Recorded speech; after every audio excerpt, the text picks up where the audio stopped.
En janvier 2008, le juge reçoit une demande de divorce inhabituelle. Valeria, fraîchement mariée avec Alejandro depuis seulement 4 jours, réclame la dissolution immédiate de leur union. Ce qui aurait dû être le début d'une belle histoire d'amour s'est transformé en un cauchemar qui la laisse brisée et trahie. Valeria explique qu'elle a rencontré Alejandro 1 an auparavant. Alejandro paraissait être l'homme parfait. Leur relation avait tout d'une histoire d'amour idyllique. Mais cette illusion s'est écroulée lors de leur nuit de noces. Alejandro semblait nerveux, distant et évitait toute forme d'intimité physique. Valeria, inquiète mais patiente, essaya de comprendre ce qui n'allait pas. Finalement, Alejandro lui avoua qu'il était vierge, une confession qui l'étonna mais qu'elle accepta avec compréhension. Cependant, Alejandro lui révéla ensuite un secret bien plus perturbant. Il lui montra enfin son pénis rouge et gonflé et lui expliqua qu'il souffrait d'un trouble particulier. Il ne pouvait ressentir d'excitation sexuelle que par le biais de piqûres d'insectes. Pour Valeria, cette révélation fut un véritable choc. Elle se sentait trahie, humiliée, incapable de comprendre comment l'homme qu'elle croyait connaître pouvait cacher un secret aussi grotesque. Alejandro, dévasté par sa propre confession, tenta de lui faire comprendre que ce trouble n'était pas un choix, mais la conséquence d'un traumatisme enfoui.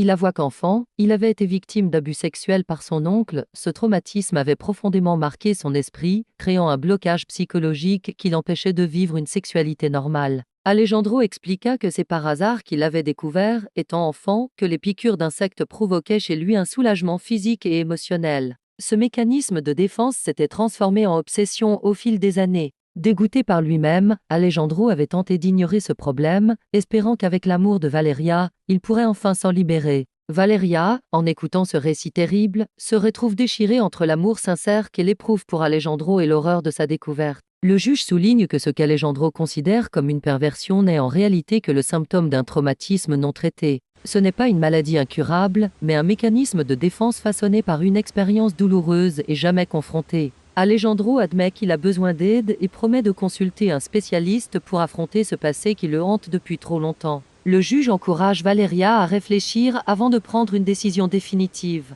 Alejandro est prêt à entreprendre un véritable processus de guérison, mais cette démarche prendra du temps. Le juge rappelle à Valeria qu'il est possible de pardonner et d'avancer, mais Valeria se voit dans l'impossibilité de faire face à un tel problème et refuse.